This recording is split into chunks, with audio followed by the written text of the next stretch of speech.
पत्थर तो वही का वही है। शिल्पी सोचता कि इतना माल है, पुजारी बोलता कि इसमें से भगवान बनाएंगे तो ऐसा होगा, आमदनी का साधन होगा। लेकिन भक्त उसी मूर्ति को भगवत भाव से पूजकर अपना अंतःकरण ऊंचा करता है। ऐसे संत को कोई लोग पटाने के भाव से सेवा पूजा चीज वस्तु रखने के महाराज राजी हो तो आशीर्वाद देंगे, प्रॉब्लम कम हो जाएंगे, तो ये सामान्य फायदा लेते। महाराज जी के पास गए, भक्ति ज्ञान में प्रगति होगी, हमारा परलोक में भी भला होगा, तो उसने मध्यम फायदा लिया। और महात्मा के पास गए, फायदा क्या? साधु चंद्रमा को देखने से चांदनी मांगना नहीं है, गंगा जी से पानी मांगना नहीं है, सूरज से रोशनी मांगना नहीं है, वो तो उनका स्वभाव है। महात्मा के पास गए, प्रीति पूर्वक दर्शन किया, कुछ नहीं चाहिए, जो उनके पास खजाना है उसकी तरंगे तो मिल ही रहे हैं, आनंद है, तो उसको तो और ज्यादा लाभ होगा। गणपति की भावना से पूज सुपारी से जो ज्यादा लाभ होगा, उससे भी महात्मा से बिन मांगे बिन इच्छा वासना के प्रीति पूर्वक जाके बैठता है, सुनता है, देखता है, उसको लाभ ज्यादा होता है। हमने गुरु जी से कभी कुछ नहीं मांगा, ईश्वर प्राप्ति के लिए थोड़ा सा शुरू में प्रार्थना की थी, फिर कुछ मांगा नहीं, और उन्होंने देने में बाकी नहीं रखा।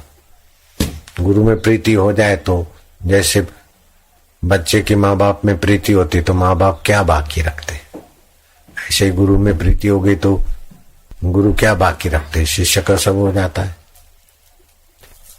तो जिसकी प्रीति भगवान में होती है और भगवान के नाते संत में संत को शरीर रूप में नहीं आत्म रूप में देखते, उनको लाभ भी ऐसे ही होता है जैसे सुपारी से गणपति की कृपा का लाभ। जितना इष्ट मजबूत होता है उतना अनिष्ट का प्रभाव कम हो जाता है, और इष्ट मजबूत होकर परम इष्ट परमात्मा को पाने का इरादा हो जाए तो फिर भाव आएगा कि बस आत्मज्ञान पाले, श्रद्धा का फल सारे दुखों से सदा के लिए छूट जाए, मौत के बाद कोई गर्भ में भटकना ना पड़े, नाली में बहना ना पड़े, ऐसा श्रद्धा का फल आत्मज्ञान। तो धर्म का पैसा तो मिलता तो मुफ्त में, लेकिन वो 7-7 पीढ़ियों को तबाह कर देता है। तो ऐसे प्रेत भी भटकते हैं, तो कोई नहीं देखता फिर भी कर्म फल देते हैं। अद्वेष्टा सर्वभूतानां मैत्री करुणा एवच निर्ममो निरअहंकार सम दुख सुख क्षमी। मुझे वो भक्त अत्यंत प्रिय है। हम भगवान को प्यार करें वो एक बात है, लेकिन भगवान को हम अत्यंत प्रिय हो तो बाजी जीत लिया। जैसे अर्जुन को भगवान कहते कि अर्जुन देख देख वो कबूतर कैसा उड़ रहा है, कैसा कबूतर लगता है। बोले बहुत अच्छा, बहुत प्यारा लग रहा है, उसकी उड़ान भी अच्छी है, इधर ही घूम रहा है अपने को, मानो अपने को ही देख रहा है। अर्जुन एक कबूतर अच्छी तरह से अपने को देख रहा है, अपन उसको देख रहे हैं, कैसा लगता है? बोले हाँ प्रभु जी, अच्छी तरह से वो अपने को ही देख रहा है, ऐसा लगता है, अपन उसको देखते। कृष्ण कहते कि अर्जुन ये कबूतर नहीं है, ये कोई दूसरा प्राणी, दूसरा पक्षी है। अर्जुन कहता है हाँ प्रभु, मुझे भी ऐसे लगता है कि दूसरा ही पक्षी है, कबूतर जैसा है, कबूतर नहीं है। अर्जुन खुशामद खोर नहीं था कि हाँ में हाँ भर दे, और अर्जुन बेवकूफ भी नहीं था। फिर भी अर्जुन की श्री कृष्ण के साथ ऐसी प्रीति थी कि जैसा श्री कृष्ण के चित्त को महसूस होता है, ऐसे अर्जुन के चित्त को भी महसूस होता है।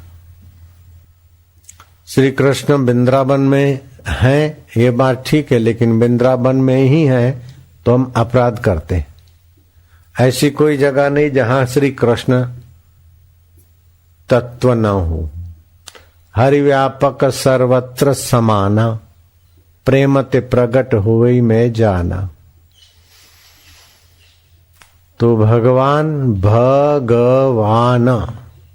भरण पोषण की सत्ता, गमनागमन की सत्ता, वाणी वैखरी की सत्ता, और ये सब न होने के बाद भी जिसका अस्तित्व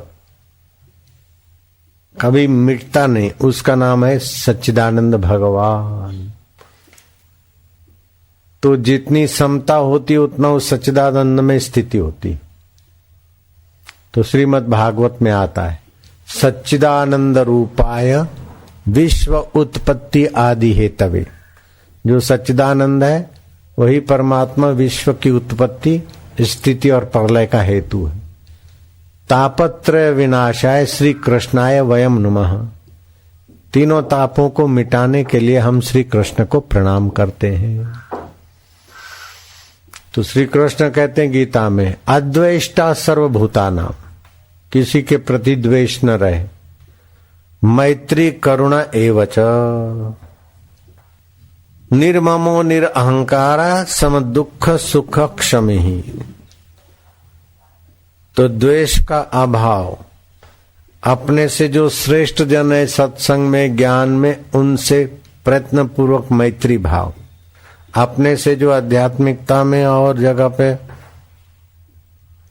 छोटे हैं उन पर करुणा करनी पड़ती। छोटे तो गलती करेंगे, छोटे ही हैं, पद में प्रतिष्ठा में ज्ञान में हमारे अधीन हैं, छोटे हैं तभी तो उनके प्रति मैत्री, श्रेष्ठ पुरुषों के प्रति, छोटे पुरुषों के प्रति करुणा।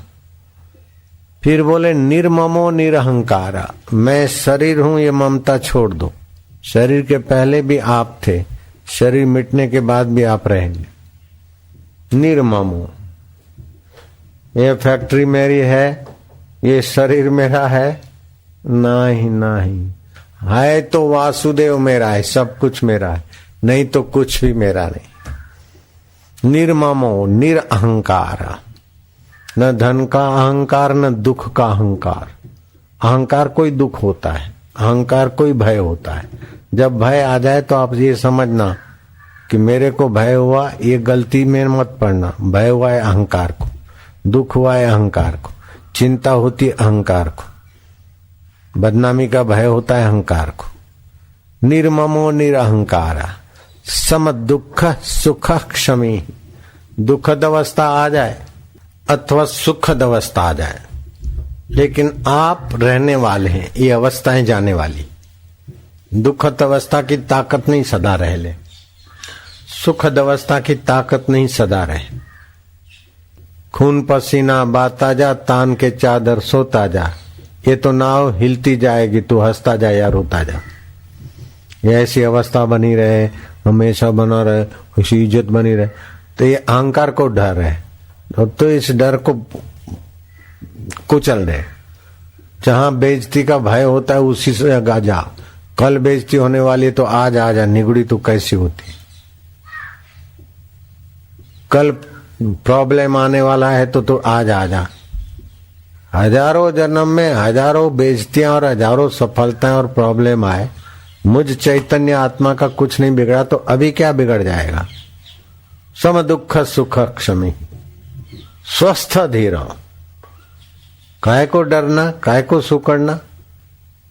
और जितना हम डरते न उतना ही ये परिस्थितियां ज्यादा हमारा गला दबोचती। कैसी व्यवस्था है हम उसको जानने वाले, वो आएगी जाएगी। दुखद अवस्था का भय, दुखद अवस्था इतना दुख नहीं देती जितना उसका भय दुख देता है। सुखद अवस्था इतना नुकसान नहीं करती जितनी उसकी आसक्ति नुकसान करती। तो सुख दुख सुखम सुखम वा यदि वा दुखम सयोगी परमो मता। और सुख दुख में सम रहे तो ऐसा व्यक्ति क्या होता है, सतत संतुष्ट रहता है। संतुष्ट सततम योगी यतात्मा दृढ़ निश्चया। दृढ़ निश्चय हो जाए कि मैं सम तत्व हूं।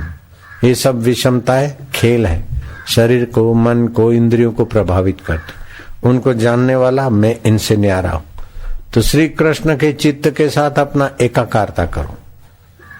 पक्का प्रेमी कौन है? शरीर से चिपके वो पक्का प्रेमी नहीं होती है, कामी है। जिसका मन का तादात्म्य करे। तो अर्जुन भगवान के सच्चे प्रेमी थे। कृष्ण को कबूतर दिखता है तो अर्जुन को भी कबूतर दिखता है, और कृष्ण को दूसरा पक्षी दिखता है उसी समय अर्जुन को भी दूसरा दिखता है। तो श्री कृष्ण की नजरिया के साथ अपनी नजरिया मिला दे। ऐसे श्री कृष्ण को संसार खेल और स्वप्न दिखता है, तो आपको संसार सच्चा नहीं दिखना चाहिए। सिनेमा में भयानक दृश्य भी आपके आनंद के लिए है और बीच के दृश्य भी ऐसे हैं और सज्जनता के दृश्य भी दर्शक की मौज के लिए है। विभिन्न सभी दर्शक की मौज के लिए। दरिया लहरा रहा है, आंधी तूफान चल रहा है, हो एक दूसरे को मारा मारी हो रही, ये सब जैसे जैसा स्वप्न रहने का ऐसा ये संसार। ये संसार खिलवाड़ मात्र है, आप शाश्वत है और ये खेल खेल है, नश्वर है। नश्वर को सच्चा मानकर कितनी भी भक्ति करोगी तो एकांगी भक्ति रहेगी। एक पंखी, एक पंख से पक्षी क्या उड़ेगा, एक पैर से आदमी क्या दौड़ेगा। श्रद्धा के साथ ज्ञान योग, ज्ञान योग उपाश्रित मच्चित्त सततम भव, कृष्ण जी ने कहा। ज्ञान योग का आश्रय लेकर मेरे में तत्व रूप से मेरे में चित्त लगाओ। मच्चित्त सततम भव। जैसे ये लट्टू है, पंखा है, ट्यूबलाइट है, गीजर है, फ्रिज है, साधन तो अलग अलग है, लेकिन मुझे ज्ञान है कि सब में निगेटिव पॉजिटिव छेड़े विद्युत ही काम करती है। तो कोई भी इंस्ट्रूमेंट लाइट का दिखेगा तो मुझे पता है कि ये चलते हैं तो लाइट की सत्ता निगेटिव पॉजिटिव करंट आता है, सप्लाई हो रहा है, तभी इनमें जान है। ये दिखते अलग अलग डिजाइन के, अलग अलग इनका गीजर अलग काम करता है, फ्रिज अलग काम करता है, सीमेंट की फैक्ट्री में धड़ाधड़ अलग पिसाई होती है, घुटाई पिटाई मिक्सचर, लेकिन बिजली वही तत्व। ऐसे ही सब में सच्चिदानंद तत्व एक का एक। परमात्मा जैसा सुहृद, हितैषी, समर्थ और ज्ञानवान धरती पे तो क्या त्रिभुवन में कोई था नहीं, है नहीं, हो नहीं सकता। और वो परमात्मा मैं भक्तन को दास, मैं संतन को दास, भक्त संत मेरे मुकुटमणि। तो भक्तों के पास ऐसा क्या है? तो भगवान वल्लभाचार्य ने भागवत में टीका में लिखा कि भगवान में तो 30 सद्गुण है, भक्त में 36 है। लो, 30 तो भगवान के और 6 उनके अपने, 36। भगवान तो टकुर टकुर देखते हैं, लेकिन भक्त तो टकुर टकुर देखते और हमारे सामने लेते भी हैं, देते भी हैं, खाते भी हैं, हमको खिलाते भी हैं। गलती होती तो टोकते भी हैं और अच्छा करते तो शाबाश भी देते। ठाकुर जी तो चुपचाप बैठे, हाँ कभी कभी मुस्कान दिखाएंगे, लेकिन भक्त में ये 6 विशेषताएं होती। आप अपने को महाजन मानते हैं, व्यवहार में असलियत नहीं है। आप अपने को पंडित मानते हैं, महिला मानते हैं, लड़की मानते हैं, लड़का मानते हैं, ये असलियत नहीं है, व्यवहारिक है, ड्रामा है। आप अपने को दुखी मानते हैं, ये असलियत नहीं है, दुखाकार भाव है, दुखद परिस्थितियां हैं, ये असली बात नहीं कि आप दुखी हैं। आप अपने को सुखी मानते हैं, ये भी असली बात नहीं है, सुखद अवस्था है, सुखाकार भाव है। आप अपने को जीव मानते हैं, ये भी असली बात नहीं है। आप अपने को ईश्वर मानो तो भी असली बात नहीं। आप तो ईश्वर जिससे जाना जाता है, जीव भाव जिससे जाना जाता है, दुख जिससे जाना जाता है, सुख जिससे जाना जाता है, महाजनपना जिससे जाना जाता है, आप तो ज्ञान स्वरूप परमात्मा के सनातन तत्व है लाला। सच्चिदानंद के सनातन वंशज है। उधर को आकर ज्ञानमय तप किया, ध्यान किया, तो वो क्या कल्याण होता है। जिसको ईश्वर प्राप्ति की तीव्र लगन हो, मैं उसको टैक्ट बता दूं, मनमानी साधना 12 साल, ये 12 हफ्ता में वहां पहुंचा दूं। ज्ञान की ऐसी महिमा है। 12 साल मनमानी साधना भक्ति से जितने ऊंचे गए, 12 हफ्ता में बताऊं ऐसी साधना करो, उससे आगे निकल जाएगा। तो परीक्षित ने जीवन भर किया, लेकिन सुखदेव जी के 7 दिन का सानिध्य और सत्संग परीक्षित को उठाकर ऊंचाई पे रख दिया। हमने बचपन में क्या क्या सिद्धियां आई, क्या क्या चमत्कार होने लगे। 22 साल की उम्र तक तो हम समझते थे हमारे पास, लेकिन गुरुजी के चरणों में गए तो 40 दिन में ऐसी जगह पहुंचे कि बाबा आए। फिर 40 दिन की वो साधना किया तो ऐसा खजाना मिला कि 44 साल से बांट रहा हूं, अभी तक रत्ती भर उसमें कम नहीं हो रहा है। ऐसा आपके अंदर बहुत संभावनाएं हैं। हर रोज खुशी, हर दम खुशी, हर हाल खुशी। जब आशिक मस्त प्रभु का हुआ तो फिर क्या दिलगिरी बाबा।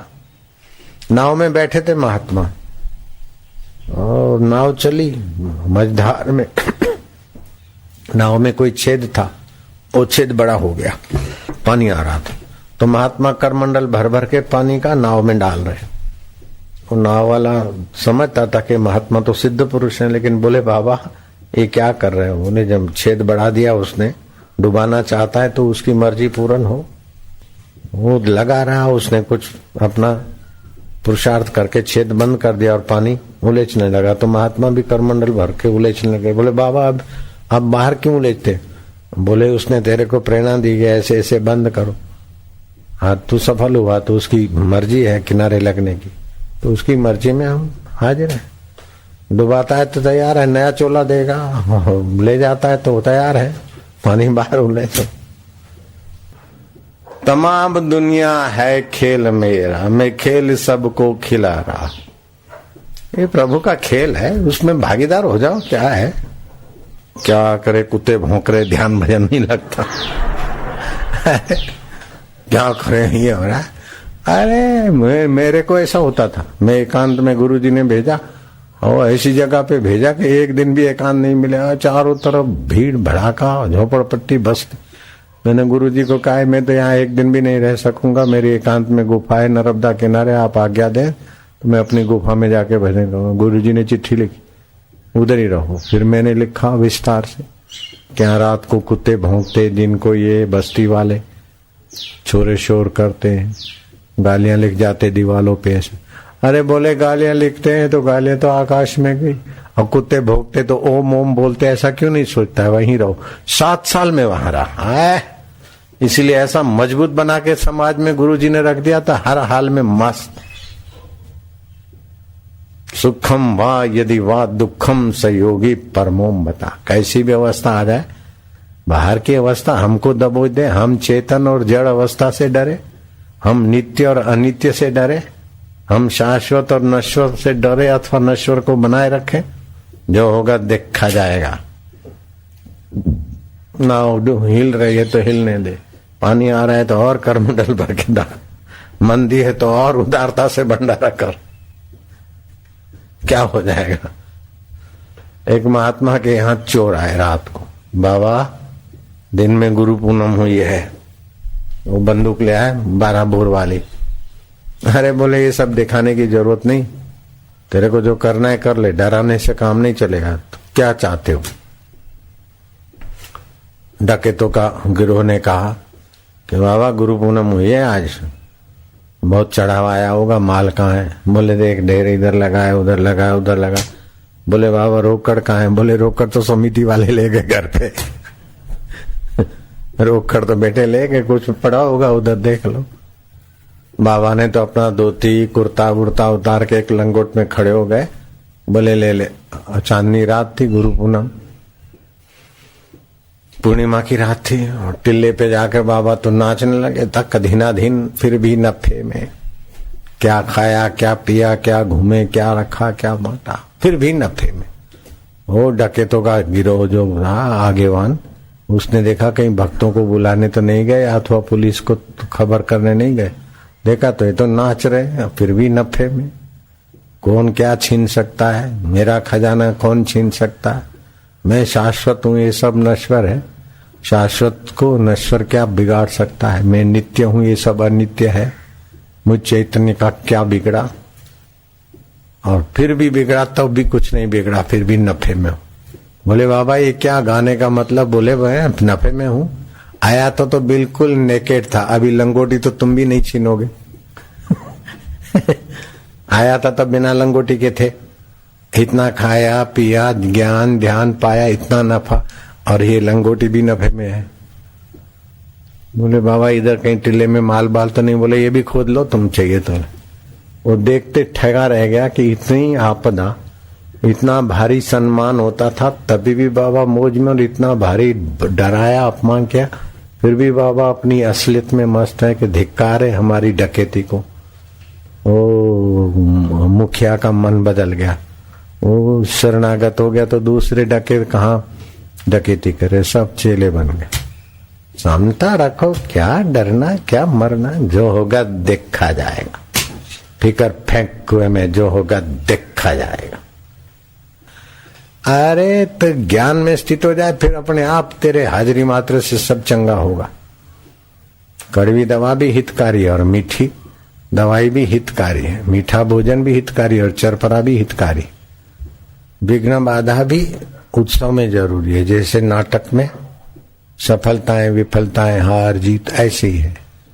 तो श्री कृष्ण कहते हैं समत्व योगम उच्यते, अपने सम स्वरूप परमात्मा में एकाकारता, ये बहुत ऊंची चीज है। यस्य ज्ञानमयम् तपः, हसीबो खेलीबो धरीबो ध्यान, अहर्निश कथिबो ब्रह्म ज्ञान, खावे पीवे न करे मन भंगा, कहे नाथ में तिसके संगा। हंसते खेलते उठते बैठते अपने मन को कहीं चिपकावे नहीं, किसी परिस्थिति की सत्यता में अपने को दबावे नहीं, अपने सत्य स्वभाव को जगाए रखे, अपने ज्ञान स्वभाव को जगाए रखे। नारायण नारायण नारायण नारायण नारायण। आप ईश्वर की प्राप्ति के लिए तीव्रता बढ़ा दो तो ईश्वर तो यूं मिले। ये कठिन नहीं है, लेकिन ईश्वर प्राप्ति की इच्छा नहीं ना, ईश्वर से खिलौने मांगते हैं, ये दो। हम ईश्वर से ईश्वर को ही मांगो तो देखो आसानी हो जाएगी। ईश्वर के लिए सब छोड़ना पड़े तो छोड़ दो, ईश्वर को मत छोड़ो। संसार के लिए ईश्वर को पिट्ठू मत बनाओ, ये कर दे, ये दे दे, ये दे दे। महाराज तुम अपने आप को दे डालो बस, तो जो भगवान को पालेगा तो संसार तो भगवान की छाया है। भगवान मिल गए तो उसकी माया तो अपनी दासी होकर इर्द गिर्द घूमती। हमने कभी कोई चीज मांगी नहीं, ईश्वर से ईश्वर को ही मांगा, गुरु से गुरु तत्व को ही मांगा, तो बाकी का सब होता गया। काहे डरे काहे मरे। कई पीएम आ गए मेरे पास, कई सीएम आ गए, हम किसी से मांगने नहीं गए, भगवान से भी मांगा नहीं। जैसे चंद्रमा एक होते हुए भी हजारों लाखों घरों में और पोखरों में नदियों में तालाबों में, ऐसे ही वो एक परमात्मा अनेक अंतःकरणों का साक्षी चैतन्य प्रेरक प्रकाशक हितैषी बैठा है। वो बैठा है तो बंसी बजा के बैठा है, ऐसा भावना करोगे तो ऑपरेशन करके देखोगे तो नहीं देखेगा। वो सूक्ष्मतम रूप है, सतरूप चित्रूप ज्ञान स्वरूप। सत्संग से उसके स्वरूप का पता चलेगा। जिस भगवान को पाना है उसके स्वरूप का ज्ञान होना चाहिए। आपको जिधर जाना है न, जो वस्तु पानी उसका थोड़ा ज्ञान होना चाहिए। इसीलिए भगवान कहते यस्य ज्ञानमयम् तपः। भक्त अज्ञानी नहीं रहना चाहिए। रहीदास क्षमार्थे जाति के, और मीरा ने गुरु सेवा में रहीदास की कृपा ऐसी पचाई कि श्री कृष्ण का साकार तत्व निराकार तत्व मीरा ने जान लिया, पा लिया। हिरण्याकश्यप ने 60,000 वर्ष तपस्या की, हिरणपुर का राजा तो हुआ, जय जयकार भी हुआ, बड़ा प्रभाव भी हुआ, लेकिन अंत क्या हुआ हिरण्याकश्यप का। ऐसे ही तुकाराम महाराज ने गुरु सेवा से जो ऊंचाई पाई, शिवाजी ने गुरु सेवा से जो ऊंचाई पाई, विवेकानंद ने गुरु सेवा से जो ऊंचाई पाई, वो रावण ने, कंस ने, हिटलर ने, सिकंदर ने, मुसोलिन ने, इब्राहिम लिंकन ने क्या पाया उसके आगे। गुरु सेवा साधु जाने, गुरु सेवा क्या मूड पिछाने। थोड़ी प्रतिकूलता, थोड़ा अहम को चोट लगे तो भगेड़ तो भाग जाते हैं। खरा खरीनो खेल छे, नहीं कायर नु काम। प्रथम पहला मस्तक मुके, पछी लेवू नाम जो। सुत वित दारा शीस समर्पे, पछी लेवू नाम जो। गुरु सेवा में गुरु का बड़ा भक्त हूं, ये मान लेना या दिखावा करना अलग बात है, लेकिन गुरु भक्त बनना है तो किसी किसी बहादुर के हाथ की बात। गुरु की सेवा साधु जाने, गुरु सेवा क्या मूढ़ पिछाने। गुरु की सेवा गुरु सेवा के बदले में वाहवाही चाहते तो क्या सेवा करते। गुरु सेवा के बदले में मान बढ़ाई चाहते, सुविधा चाहते, धन वैभव चाहते तो सेवकों के बदमाश हो। जयराम जी, गुरु सेवा के बदले में मान बढ़ाई चाहते हैं, धन वैभव चाहते हैं, संपदा चाहते तो सेवक हो के बदमाश हो। ये अपने आप को पूछो। हम व्यासपीठ पे हमने कभी गुरु की संपदा नहीं चाहिए, लेकिन गुरु की संपदा इतनी मिली है कि कभी टोटा भी नहीं। मान बढ़ाई नहीं चाहिए। और जो बड़े बड़े जमींदार थे उनको वो चीज नहीं मिली जो मुंज को मिली। उस जमाने के जो राजा थे, जमींदार थे, उनको तो मैं नहीं जानता हूँ, मुंज को तो मैं उसकी बहादुरी से अभी जानने लगा हूं।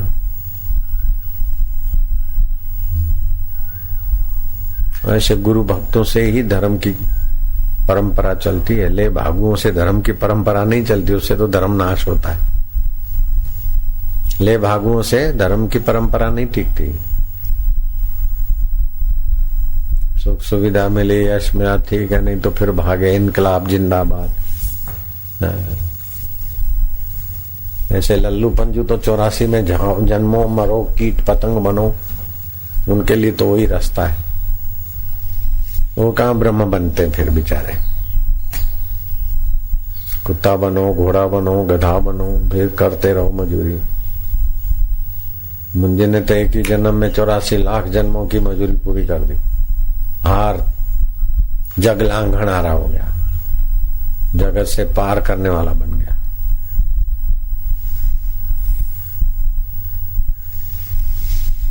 दूसरा भी ऐसे 10 गुरु में ऐसी एक ऐसा था। मेरे कौन है, बोले ये तो गुरु जी के लिए पानी भरने जाता, गिर गया निथावा। गुरु को पता चला, बोले ये निथाओं का थाव होगा। अमरदास गुरु जी के लिए भी पानी भरने जाता नदी पे।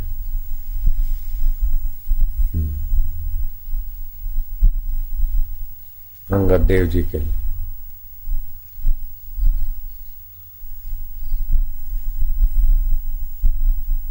बारिश दलदल था, धड़ाक से गिर पड़ा। कुम्हार ने पूछा कि इतना प्रभात वेले को घड़े पित्तल बित्तल के होते थे, इस समय कौन गिरा सी, बारिश में कौन मरा इस समय पानी लेने। अरे बोले वो निथावा जिसका कोई थाव ठिकाना नहीं, वही अंगद देव के सेवा में लगा है। वही अमरू है, वही अमरू गुरु अमरदास बन गए। अंगद देव की गद्दी पर फिर आए। गुरु नानक के बाद अंगद देव के बाद अमरदास आए। पानी भर के लाते, क्या क्या सेवा करते गुरु की। हमारे गुरु जी भी अपने गुरु के आश्रम में भंडारा संभालते। वो जमाने में तो लकड़ियां लाना, कंडे बनाना, चूल्हा फूंकना, रसोई बनाना, आए गए साधुओं को खिलाना, आश्रम वासियों को देना, गाय को धोना, गाय का चारा पानी डालना, गुरु जी की सेवा करना, चंपी करना, ये वो करना। फिर गुरु जी पाठ पढ़ाते थे। स्वामी केशवानंद मेरे गुरुदेव लीलाराम जी को तो पाठ पढ़ाते, तो बोले ये याद करके कल सुनाना। तो दूसरे दिन इतना श्रम हुए, 18-19 साल की उम्र, नींद आ जाए, पाठ याद न रहे, तो कान पकड़ के धड़ाक से तमाचा रख देते थे। लीलाराम जी के गाल पे, स्वामी केशवानंद। पता चल जाता कि हाँ ये गुरु का सिंबल है गाल पे। फिर भी हमारे गुरु जी अपने गुरु के द्वार से भागे नहीं। घर वाले तो चाहते थे बेटा आ जाए, डटे रहे, तभी खजाना मिलता है। सुविधा भोगी, वाहवाही भोगी, गुरु का माल हड़पू भोगी, ऐसे तो नरकों के भगत होते हैं। ये तो गुरु तत्वों के भगत नहीं होते। मंदिरों में भी तो देवता के नाम से सुविधा भोगी होते हैं, और क्या है फिर मंदिर का देवता काय को प्रकट होता है। हाँ, गदाधर थे, सुविधा भोगी नहीं थे, पक्के पुजारी थे तो देवी प्रकट हो गई। अभी भी कोई पक्का पुजारी हो तो देवी देवता प्रकट हो सकते हैं। ऐसे कोई पक्का गुरु भक्त हो तो गुरु तत्व प्रकट हो जाता है। देर कहाँ है? देर है संसार की वासना और अहंता को पोषने में महत्व बुद्धि है, और ईश्वर को पाने में गौण बुद्धि। ईश्वर एक फैशन हो गया। ईश्वर प्राप्ति के बाद फैशन, ये पालूं, ये पालूं, ये रहूं, मैं रहूं, मेरा रहे, फिर ईश्वर मिल जाए। ऐसे मूर्ख लोग हैं। बुद्धि मारी गई कलयुग में। तो हम गुरु के यहाँ रहते थे तो ऐसा निवास था कि सबसे थर्ड क्लास। हमारे को तो रहने का था एकदम छोटा सा कमरा, 8 बाय 4.5 और ऊपर 4.5, छत 4.5 फीट की। सर्वांग आसन हम नहीं कर पाते थे उसमें। फट्टे और तख्तों का बना था, और लिपण था अंदर, उसमें भी खड्डे मंडे। फिर तखत रखा था, तखत भी ऐसा वैसा। हमको कुछ असुविधा होती नहीं थी। सेवा का आनंद और ईश्वर प्राप्ति की लगन, दोनों ने सारी समस्याओं के सिर पर नाचना सिखा दिया। ईश्वर प्राप्ति की लगन और सेवा की तत्परता। सुविधा बुविधा का आकर्षण नहीं रहता है।